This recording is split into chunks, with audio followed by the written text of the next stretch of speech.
Meet me Trichy lovers today என்ன வீடியோன்னு பார்த்தீங்கன்னா, என் ஹஸ்பண்ட் வந்து ஈவினிங் ஷாப்புக்கு வந்து கறியை வந்து பார்த்தீங்கன்னா, குட்டி குட்டி பீஸாக அழகாக வெட்டிட்டு இருக்காரு ஃப்ரெண்ட்ஸ். அவர் வெட்டிட்டு இருக்கிற கேப்ல இருந்து பார்த்தீங்கன்னா, ஒரு தலைவன் ரொம்ப நேரமாக சைட் அடிச்சுக்கிட்டே நின்றுட்டு இருக்கான். அவன் சைட் அடிக்கிறது எங்களை இல்லை, ஆக்சுவலி கறியை எப்படா ஆள் எஸ்கேப் ஆகணுங்க, கறியை சுட்டுட்டு போகலான்னு இந்த காக்கா அலையுது ஃப்ரெண்ட்ஸ்.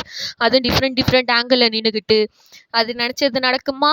நடக்காது. அதுக்கப்புறம் கறியில் மசால் போட ஸ்டார்ட் பண்ணிட்டார் ஃப்ரெண்ட். மசாலா மதியானமே போட்டு வச்சா தான் சாயங்காலம் நல்லா கிறிஸ்பியாக நல்லா ஜூஸியாக நல்லா சாஃப்டாக நல்லா இருக்குமா ஃப்ரெண்ட்ஸ். அதனால் மதியானமே எல்லாமே ப்ரிப்ரேஷன் பண்ண ஆரம்பிச்சிட்டாரு. அப்புறம் சூப்புக்கு எல்லாமே ரெடி பண்ண வைக்க ஆரம்பிச்சிட்டார் ஃப்ரெண்ட்ஸ்.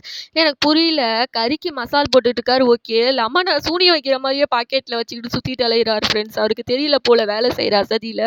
அப்புறம் நான் தான் சொன்னேன். அப்புறம் வீடியோவில் பேச சொன்னால் வராத ஃபோனை ரொம்ப நேரமாக பேசிகிட்டு இருக்காரு நம்ம தம்பி பையன். ஏன்னா வீடியோவில் பேச வச்சிருவானுங்களாம். அப்புறம் கறிக்கு எல்லாம் மசாலாம் ரெடி பண்ண வச்சுட்டு ஈவினிங் போல் கடை போட இருக்க ஆரம்பிச்சிட்டார் ஃப்ரெண்ட்ஸ். நெக்ஸ்ட் வீடியோவில் பார்க்கலாம். பாய்.